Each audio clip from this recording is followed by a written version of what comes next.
got everything. Hello, Hello. Okay. my lovely Welcome, friend. dear listeners/watchers.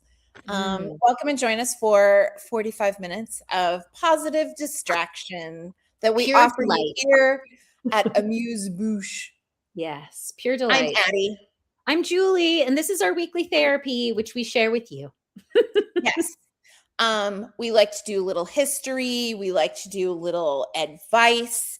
If you need some advice, please email us at askaddyandjulie@gmail.com. That's Or if all you just spelled like to out. hear our take, if you just like to run it past someone, hey, this weird Yeah. thing happened. Yeah, anything. Send us anything. We're okay with anything. Literally send us anything, even if you just want a story told or something.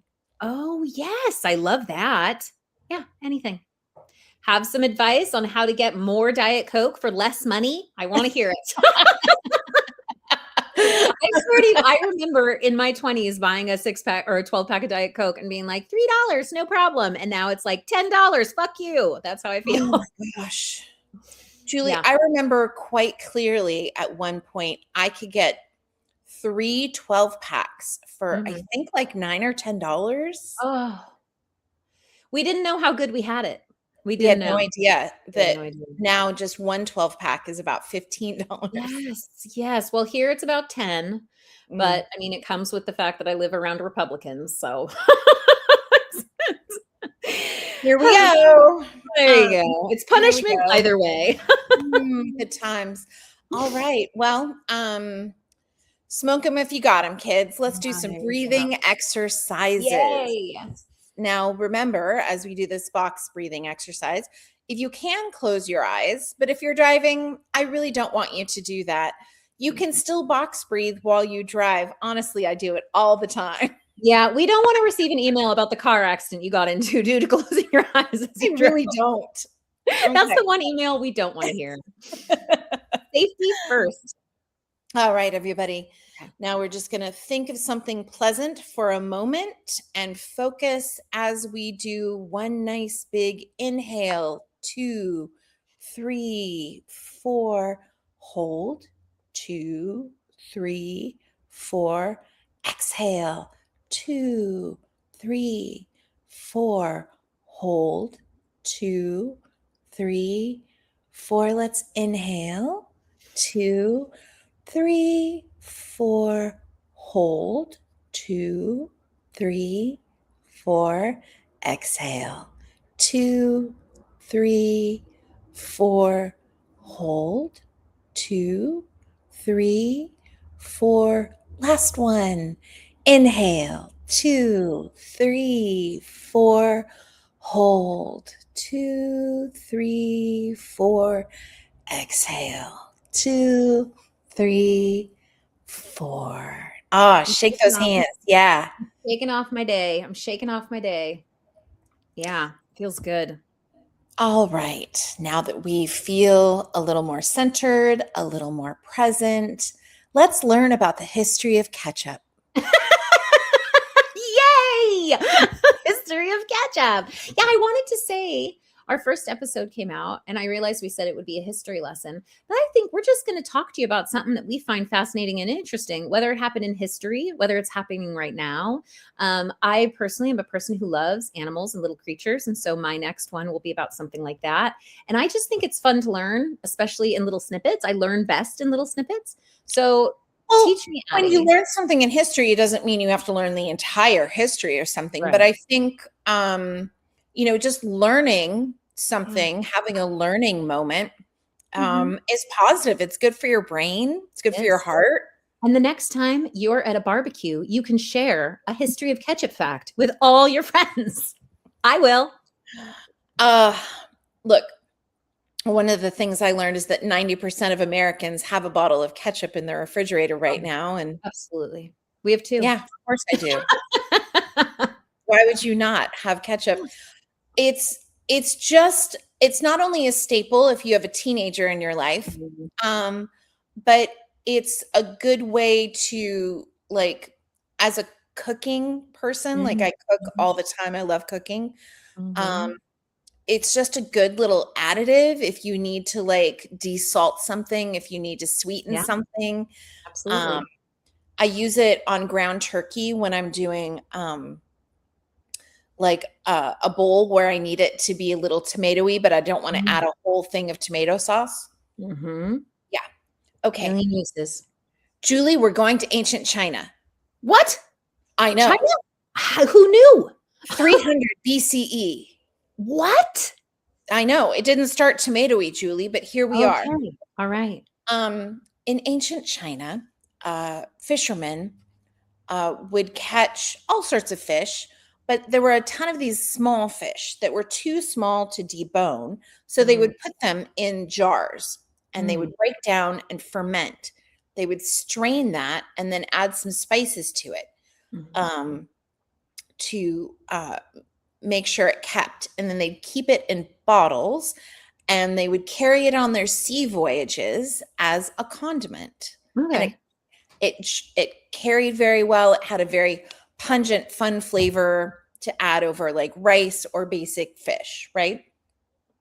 All right. Originally, it was made with fish. They also eventually used like soybeans and regular beans as well. Mm-hmm.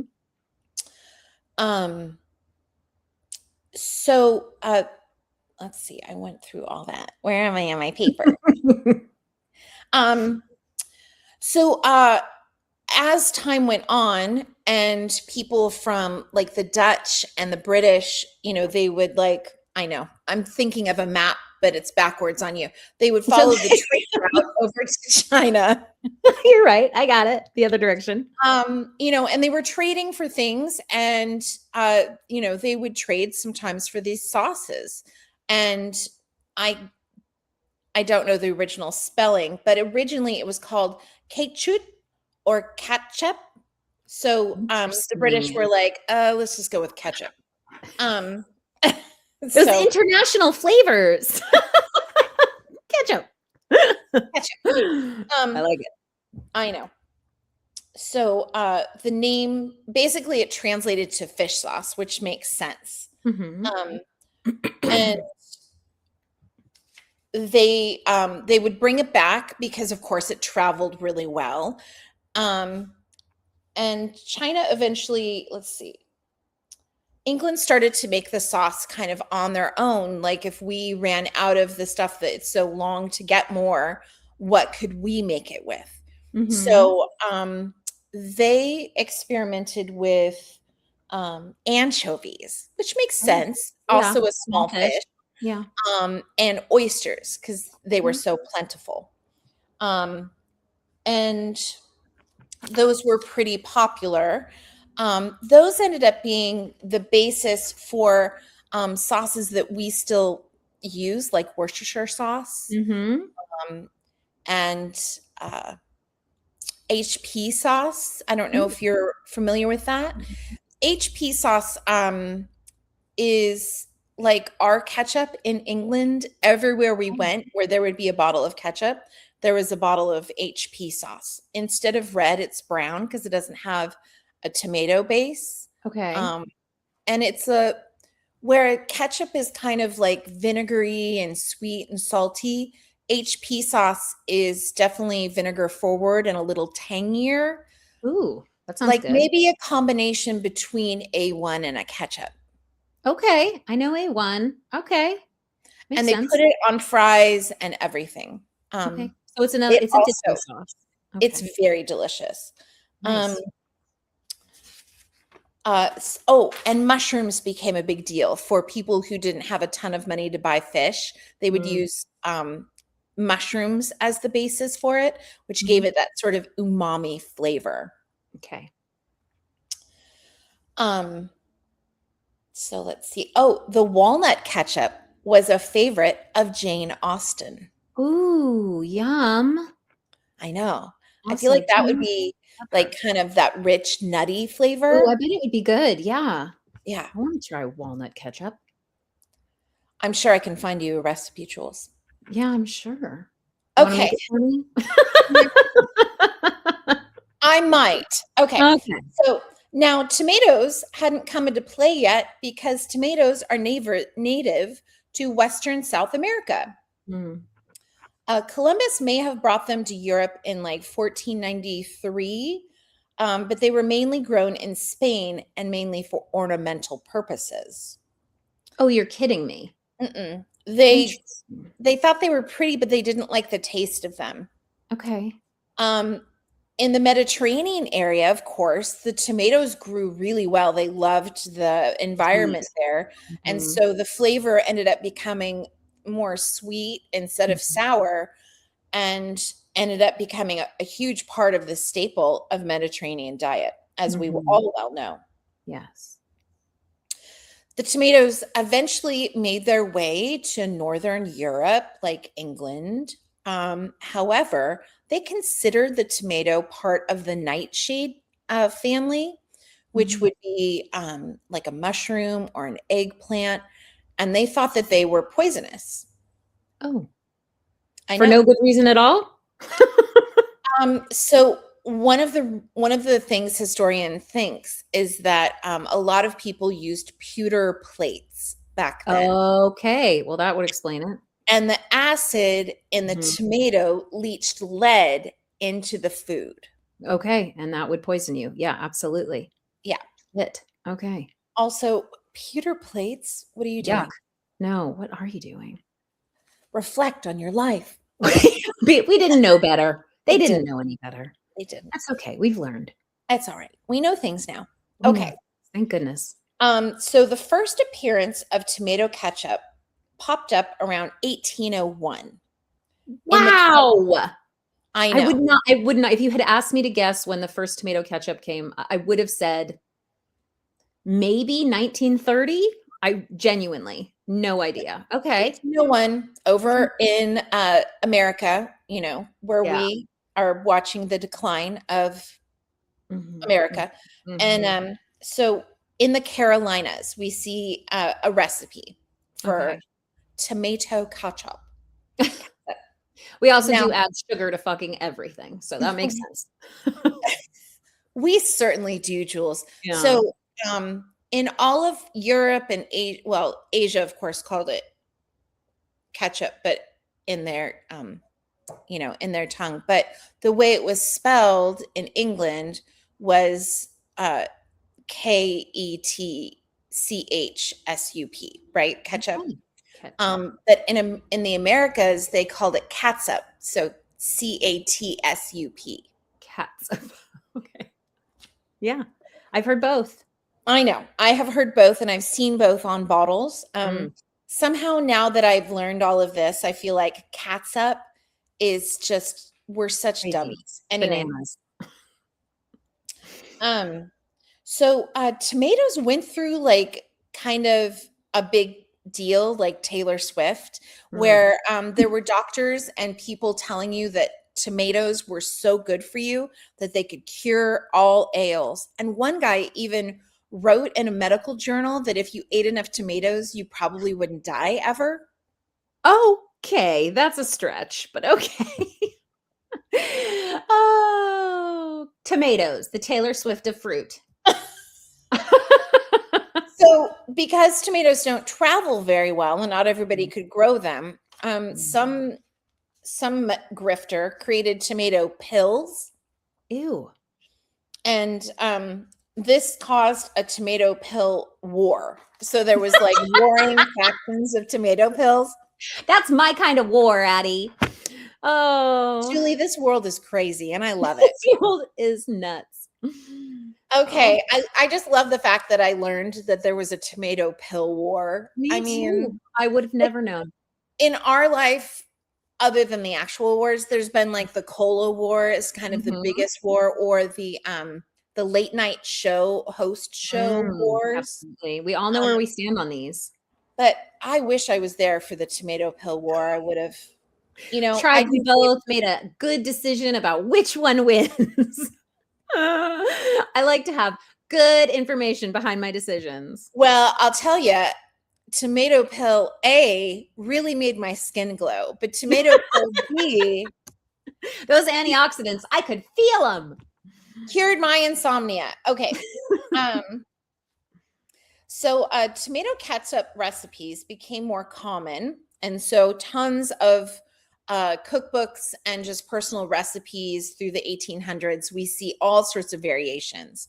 Thomas Jefferson and Thomas Jefferson's wife both write about tomato ketchup recipes.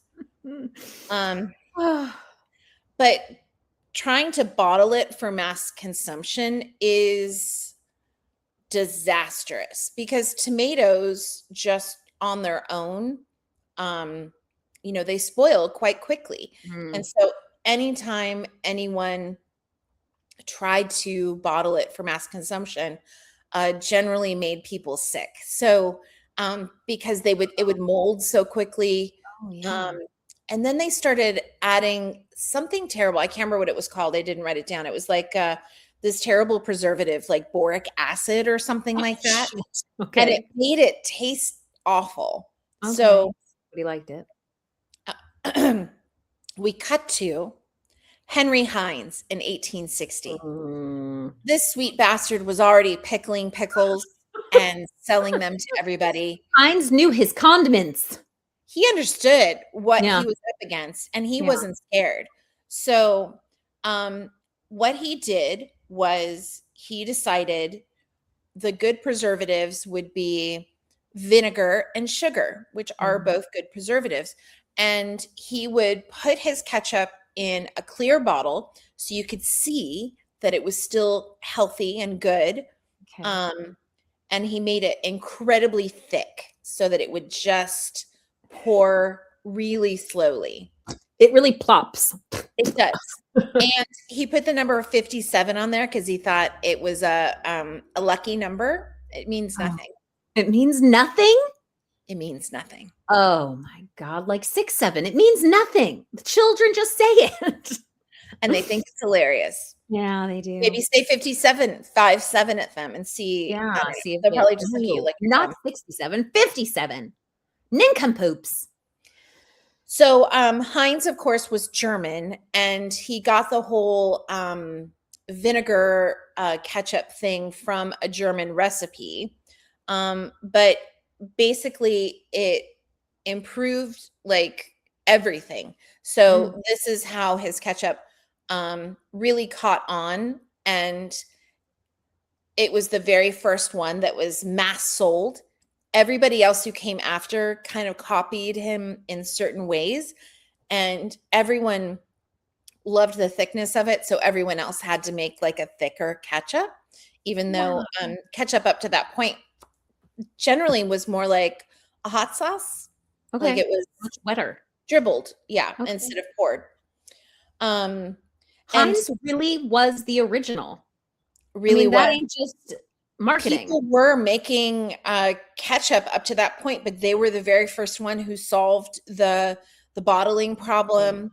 Wow. And what year was Heinz invented? What year did Heinz start bottling? Do you have that? 1860. Wow. And they went with the European spelling of ketchup with a K. I like it. I prefer it. I do too. And so there was lots of other like things like, enough ketchup is sold for 3 bottles for every American, which is wow, that's nuts. I have a little thing to tell you when we're done because it's not surprising. Yeah, that's not surprising to me at all. It's not surprising. But yeah, so they comically, America is only the 5th biggest user of ketchup in the world. Ooh, who out eats us? Canada is number 1. Canada? I mean, Canada is huge and very populated, so I get it, parts of it, but they love their ketchup, clearly. Clearly they love their ketchup. Who's to stop them? But so that is used, and it's used in fry sauce, and like you said, it's used in cooking, and it's used. Well, without it, we wouldn't have Thousand Island. We wouldn't have, French or Russian dressing. Like there's so many things. Yeah. Well, as someone who has worked in the lunchroom of a grade school, I will tell you, on ketchup days, I used to be so annoyed. I would have these squeeze bottles, and children will put ketchup on anything, and they It's not a small amount. It's so much. And I am like, do you know that there are like 2 tablespoons of sugar in every like 2 tablespoons of freaking ketchup? But they would just devour ketchup and it just flies. So I'm thinking about how much schools have to buy, like that giant Yes. ass tub. So it makes total sense to me that every household has about 3 bottles, because if you factor in stuff like Julie, not even every household, every person. every person, see, that makes 2 total sense. bottles per person. Wild. Well, the Yeah. only one in our house who eats it is my husband. I am Okay. an odd man out. My daughter and I are just not ketchup people. I love tomatoes. Love tomato sauce on my pasta. Same. Just never got it. Yeah, never got into ketchup. But it There's is used and stuff, so we have it. Yes, we always have it. My stepson uses it on his French fries when we have French fries, but also it does just taste good on certain things. Every Mm. once in a while, we make burgers at home, Yeah, or yeah. we Yeah, make I hot have no dogs. hate towards it. Yeah. I mean, it has its place and it definitely is a household staple. It's like the salt in the cupboard. Everyone's got it. That I was will so say, I will say though, my one negative thing is yeah. there have been times where I have spent time making a breakfast where I Mm. like seasoned wonderful scrambled eggs, and then I watch someone Oh. put ketchup on it, and I'm like, And you just wanna fucking shout. I know. "Ah." I was gonna say my husband randomly forgets to shake the bottle and squeezes and water comes out, and I'm Oh, like, "Whose fault is that? You are 48 years old. You should know better." okay, so Well, that is my history of ketchup. I loved that, and all these things I didn't know, I will share with my family at the dinner table. I fully plan on it. Nice. So the exciting thing is we are going to do a Follow up? advice column, but first, I do have a follow-up from our very first week write-in, which you and I actively were horrified and giggled quite a bit. We couldn't Yes, help ourselves. not. So, I did ask. I saw the individual who had told me about it, and I asked, please, for an update. And so I have this, our first update, which is exciting. And I feel like having heard that story, anyone would want to know what happened. So I thought, Yes, okay, I've got to share. yes. So I'm gonna read this. A reminder: we had a friend at the pod tell us that her brother-in-law was planning to divorce his wife of 50 some odd years because he was in love with a much younger woman he met online that lived in China and was rich and wanted to take care of him. Yes. So this is the update. Hi, ladies. I felt I should tell you how the debacle has evolved since I last wrote. First, to be clear, we are unsure if the divorce is still going to move forward. However, we do know our brother in law has finally come to terms with the fact that he is and was being scammed. Unfortunately, he didn't believe this until he trustingly deposited $3,000 into an account. And then once it had been received, stopped hearing from his mysterious rich Asian girlfriend. Insert Oh, eye roll here. So he is at now. Look, $3,000. It's not going to make or break him, but that's a lot of money to lose to learn that you were scammed. yeah. It's a rough lesson. This fact has only further irritated our sister, rightfully so, but we don't want to encourage her to stay with him or to divorce him, as she tends to make her problems ours, and neither of us wants to end up being more inserted in this mess than we already are. Thank you again Yeah. for the advice you gave. We really did share it all with her. We're hopeful this is the last we will hear of it. P.S. Their kids still don't know a thing. Now, look, it didn't happen. The $3,000 was not their inheritance. I guess Yeah. now they don't need to know. But it is wild to me to have fully grown, matured children that you just didn't share this tremendous life-altering mess with. I If know. if if I had like, parents that I spoke to or were alive and they went through that and they didn't tell me, 100%. I mm-mm. would just feel so hurt that you didn't Yeah, know you could share that kind of that's a information. really big life event to go through and Yeah. not share with people who, I mean, at least by blood, are really close to you. These kids must know Their dad's a bit shady. I mean, by the time you grow up, you realize who your parents are, right? Yes, absolutely. But yeah, it'll be interesting to see if they ever learn. All right. Now for this week's question. Okay. This is an Am I the Asshole? Which I always find Oh, entertaining. I do. I find that entertaining. Yeah. Okay, here we go.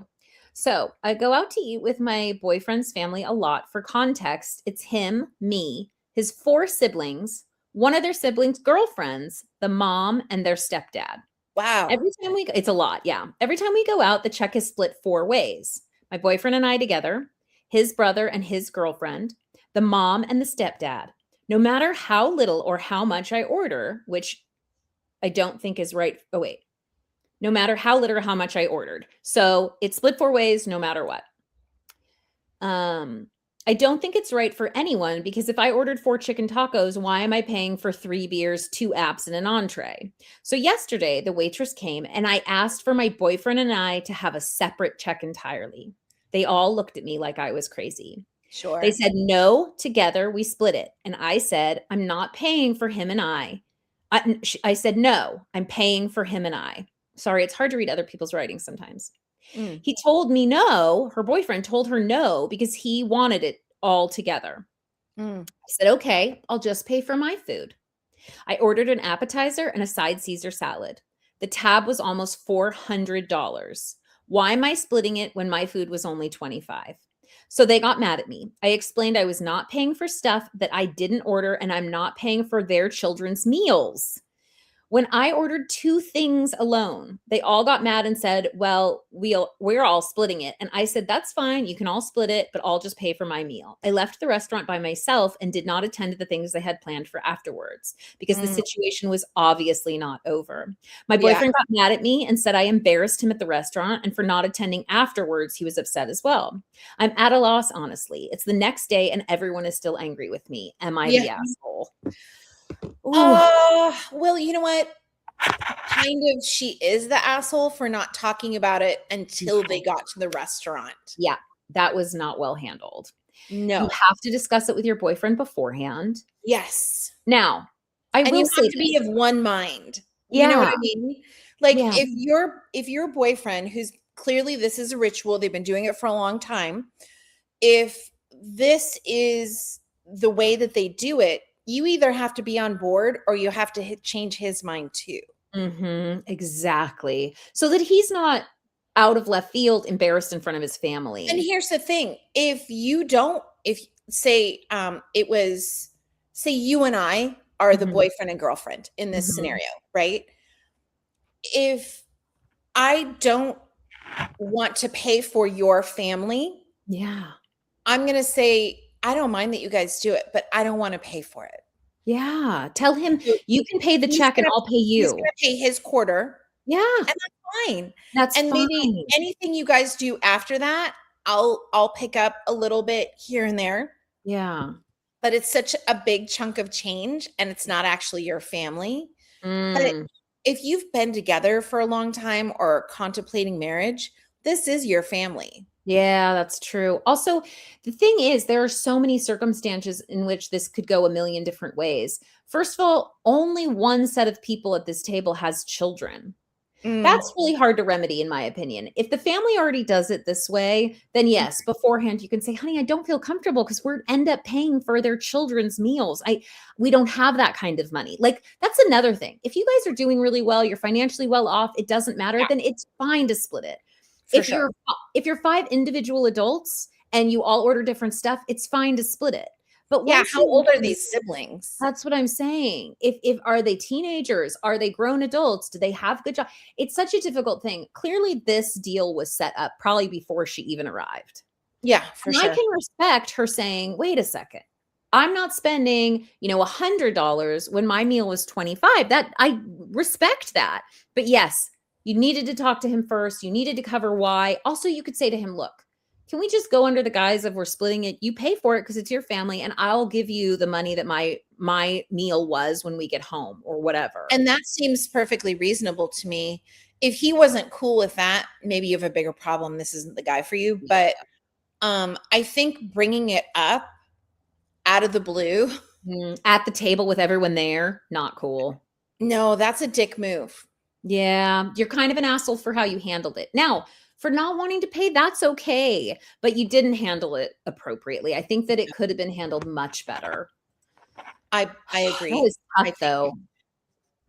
That is I mean, tough. that is tough. And I get it. Family traditions are family traditions.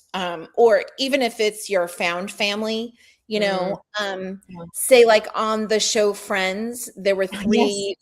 three friends who made a lot of money and three friends who didn't. Remember that And this whole was an episode? episode. Yeah, Yeah, whole this was. episode about how it's tough because the three that have money, when they want to celebrate, they want to do something big. And the Yeah. other three are like, that's a lot of money. And Yeah, I can't afford that. I've been in kind of a pair bonded friendship where she made a lot of money and I didn't. And she wanted to Mhm. do things, and I'd be like, girl. Yeah. And she, for a long time, would be like, well, I'll just pay your way. And I'd be like, Yeah. And if you okay. want me to come, that's lovely if you can do that. I mean, I would love to do that for people, But right? I mean, it is at nice. a certain point, money became a weird issue. And I was Mm, like, it's not a weird issue for me, but if it's a weird issue for you, then we don't absolutely. have to keep doing this. Yeah. Like, Yeah, absolutely. But yeah, it's not in my I know you're right. People who want to go to really fancy meals and you're like, I can't eat there. That's not where we go out to eat. You know what I mean? yeah, I'd love to come, but my parents always want dinner with us. And I think that's very sweet. They want to spend time with us. They invite us out. But I mean, my husband has tried before. He's like, should I cover it or can I cover it? And my dad is like, no. My parents can afford to do it. They are the ones who invited us out. Of course they're going to pay for it. yeah, But, for sure. and I'm surprised in this situation that the parents Are just aren't. buying everybody. Yeah. Yeah, but maybe they don't have that kind of money. I don't know. It's an interesting question. I go back to handle it better, talk to him privately. Tell him next time if you have something, you'll talk about it privately, but that you still don't want to pay $100 for a $25 meal. And that is okay. That's okay. Unless you're super rich, then you're an asshole for real. It's not dinner every night, you know what I mean? You're only going out occasionally. Right. Oh, Oh, all right. Well, I feel like that's something a lot of people have dealt with, though. So that was a good absolutely. question. I think everybody's been in some kind of scenario similar to this, whether it's a work thing or a family thing or a friend thing. Absolutely. Absolutely. Also, just You know, stuff comes up.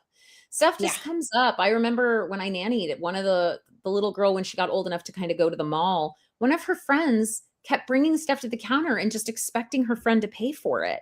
And I was like, no, no, no, no, no. You don't pay for your friend's clothing when you're out at the mall. And she was Oh like, my well, she God, didn't no. pay for it. And I know, but some kids are not taught that. Some kids don't realize like somebody else doesn't pay for your life forever. So, I mean, these are all good conversations to have. Mhm. Um, okay. Well, thank you for who sent that in. We appreciate you. We hope we didn't hurt anyone's feelings. I don't like calling anyone I don't know an asshole. Your actions were asshole.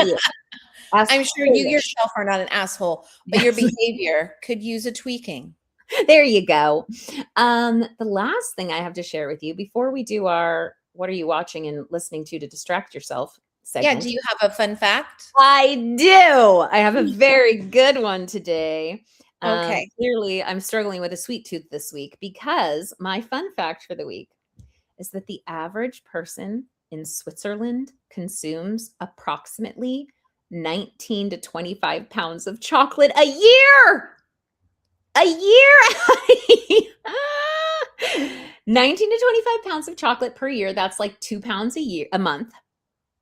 Yeah. This high consumption rate makes the Swiss the world leader per capita in chocolate consumption, often averaging nearly 2 pounds a month. The average person living in Sweden consumes 14.5 to 17 pounds of chocolate per year. Yeah. Switzerland and Sweden are generally ranked in the top 10 for chocolate's consumption every year, but it does change annually. Okay. Now, when you include just candy, these numbers, so chocolate being separate, these numbers, this is amazing, rises significantly to upwards of 33 pounds per person. 33 pounds. I mean, our candies are not made in the way that their candies are made. Our chocolates are not made. So they No, can do that without like significant health risk. We don't suggest anyone in America eat that much candy. no, Swedish and yeah, Swiss candy is very different. It doesn't have as much sugar in it. Yeah, And there's exactly. no high fructose corn syrup 100%. or just like Um, things that not only like make you fat but give you diabetes. And oh, so scary. I guess So we'd I think all your organs would just shut down. I think they would. Okay, so the sugary confectionery, the figure rises significantly to 33 pounds per person annually, particularly in Sweden, because it's driven by a tradition of something they call, now I'm going to murder this word, but I'm going to try, lördagsgodis, which translates to Saturday candy. This is my Saturday candy, Addy. Like it's a tradition that they have. I loved that so much.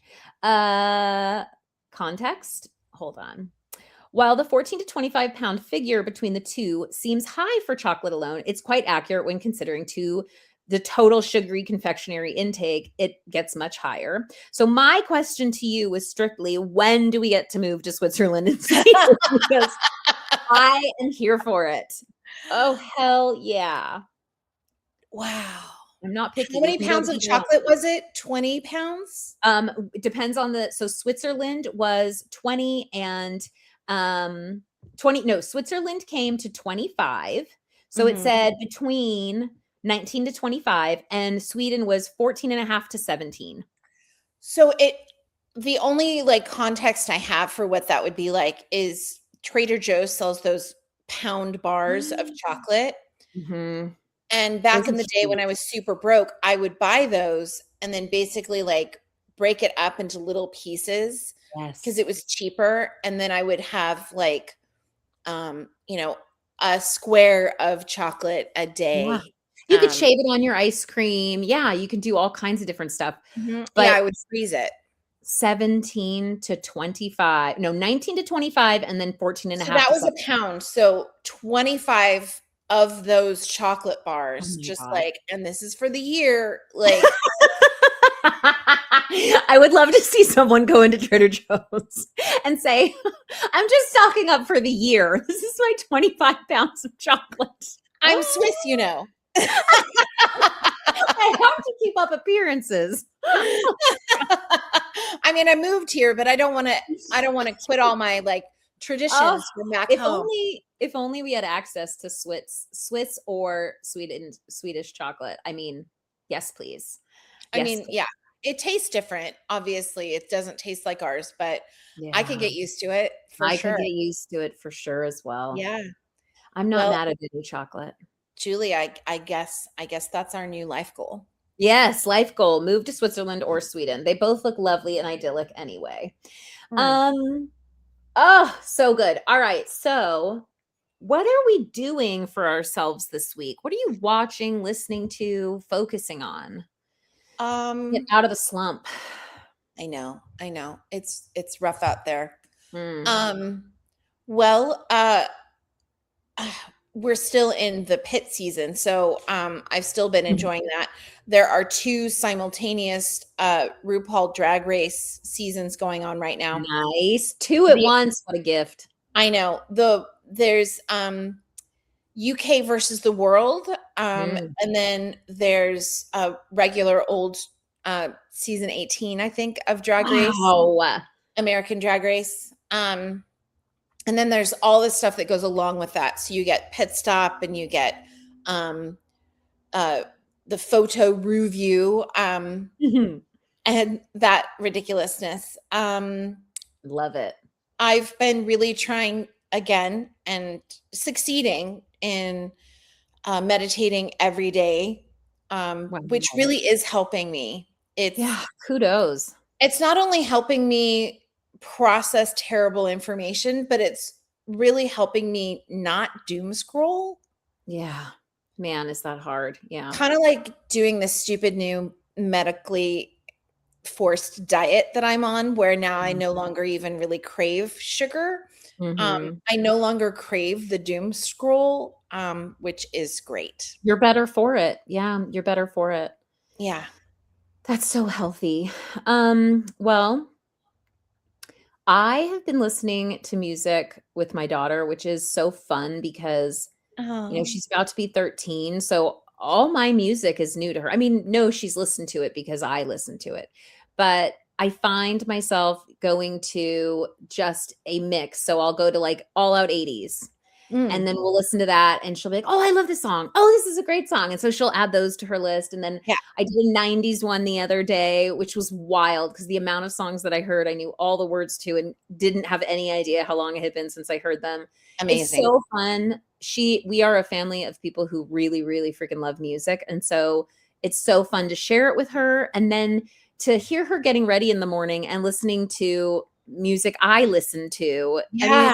it makes me so happy and proud because she's not only listening to what's popular right now. She is truly listening to everything.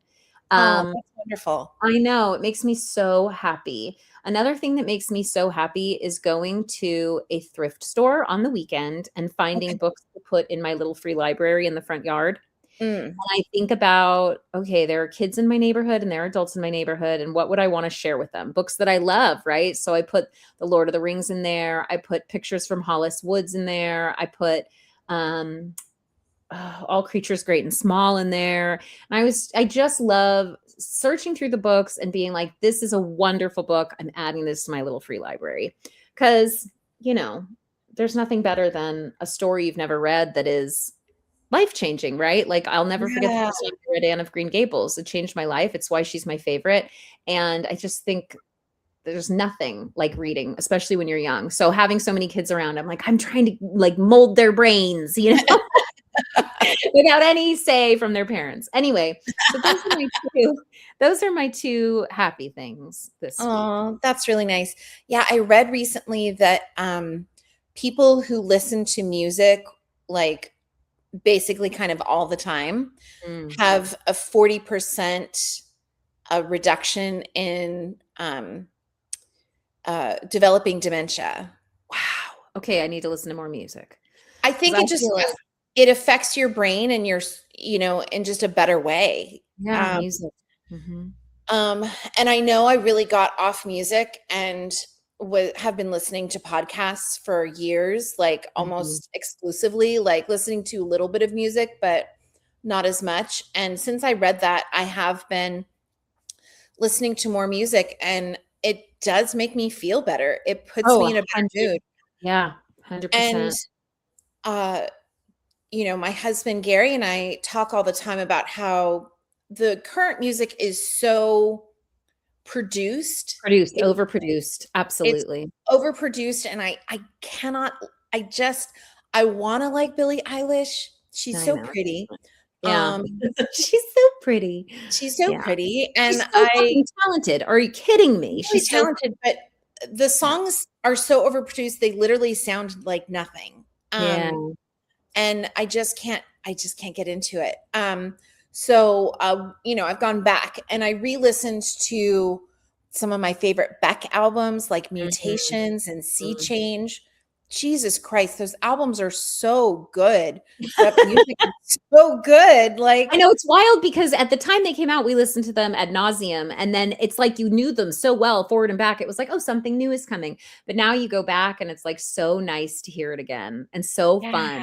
And you it's still like know all the words. I it's that like an like old I friend. Yeah, I listen to, I make my own albums too on my streaming. So Oh, I for have sure. a Queen. I just listen to all the Queen songs I love, and The Cure. I listen to all the Cure songs I love. And it feels so good. And you're right. It definitely puts me in this good mood. I realize I wake up in the morning and my first thought is, what am I going to turn on? And some Mm, days it's music and some days it's a podcast. And I yeah, listen until I go to work. I mean, I really do. I always have mhm, something in my ear, which yeah. I'm sure someone would tell me that I need more quiet, but I really I really try to make the things positive. So, Mhm. I'm with you. I love a podcast, but I think it's important to do both. It Yeah. is. So Yeah. I've been loving that. Oh, Well, yay, thank you so much. thank you. And dear listener slash washer, thank you for Joining. yeah, hanging out with us. I Yeah. hope I hope we brought you a little bit of joy and a Mm. little bit of fun. Knowledge too. Ketchup. Who knew? I love it. China, it came from China. China of all things. Of I all know. It's funny places. because I was gonna do the history of the tomato. Mm. Um, and in doing so, I started learning about ketchup, and I was like, I don't know, ketchup is a wilder ride. So, Yeah, ketchup is more um, fascinating. Who yeah, cares? We can talk about whatever we want, and if it drew your attention, it drew mine. it did. Heinz! I mean, I knew that guy stuck his name on it, but I didn't know that he really was truly I mean, Well, not the inventor, but you live in the US and you become very wary of advertising, right? And people are mm, like, "Oh, we're the number 1." Oh, are you? Are yeah, you? supposedly. Yeah, for sure. Yeah. All right. Until next time, go buy your 25 pounds of chocolate, my love. Okay, Okay. And divvy some it up. ketchup. Some ketchup. All I right. love you. Bye. Bye. Lazy, I wanna be lazy.